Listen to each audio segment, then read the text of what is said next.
Hello friends, அடுப்பங்கரை நம்ம சமையல என்னோடய ஸ்டைலில் ஒரு உருளைக்கிழங்கு பொரியல் எப்படி செய்யலான்னு பார்க்கலாம். கொஞ்சம் ஆயில் ஊற்றிக்கலாம். 1 ஸ்பூன் அளவுக்கு உளுத்தம்பருப்பு, கொஞ்சம் கடுகு, கொஞ்சம் ஜீரகம் இதெல்லாம் பொரியும் போது ஒரு சின்ன வெங்காயம் இது மாதிரி கட் பண்ணி வச்சுருக்கேன். இதை சேர்த்துக்கலாம். அது கூடவே 2 பல்லு பூண்டு இது மாதிரி தட்டி வச்சுருக்கேன், அதையும் சேர்த்துக்கலாம். ஒரு கொத்து கருவேப்பிலை இதையும் சேர்த்து நல்லா வதக்கி விட்டுக்கலாம். இந்த பொரியலுக்கு தேவையான அளவு உப்பு. அடுப்பை மீடியம் ஃப்ளேமில் வச்சு நல்லா எல்லாத்தையும் ஒன்று சேர கலந்து விட்டுக்கலாம். இப்போ வெங்காயம் இந்த அளவுக்கு வதங்கினா போதும். இப்போ நம்ம அடுப்பை மீடியமில் வச்சு மசாலா சேர்த்துக்கலாம்.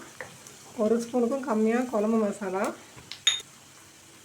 ஒரு 1/2 ஸ்பூனு தனி மிளகாத்தூள். இதெல்லாம் நல்லா இந்த எண்ணெயிலேயே பச்சை வாசனை போகிற அளவுக்கு நம்ம அப்படியே வதக்கி விட்டுக்கலாம். இப்போ நான் உருளைக்கிழங்கு இது மாதிரி வேக வச்சு கட் பண்ணி வச்சுருக்கேன். இப்போ இதில் சேர்த்துக்கிறோம்.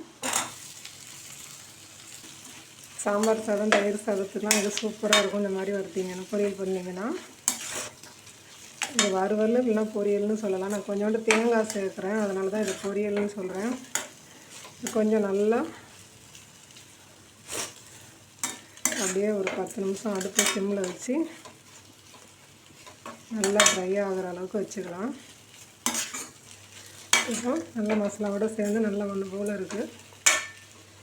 இந்த ஸ்டேஜில் கொஞ்சம் அப்படியே தேங்காய் துருவல் சேர்த்து ஒரு 2 நிமிஷம் அப்படியே பெரட்டி எடுத்துடலாம். சூப்பரான நம்மளுடைய உருளைக்கிழங்கு பொரியல்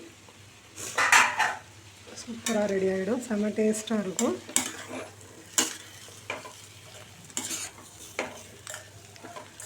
தேங்காய் போடுறாங்களேன்னு யோசிக்காதீங்க. உங்களுக்கு தேங்காய் வேணான்னா நீங்கள் அவாய்ட் பண்ணிக்கோங்க.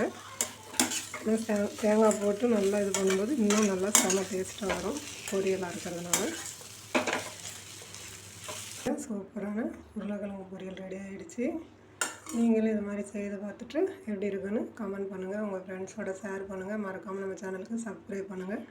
அடுத்து ஒரு நல்ல வீடியோவில் சந்திப்போம். நன்றி, வணக்கம்.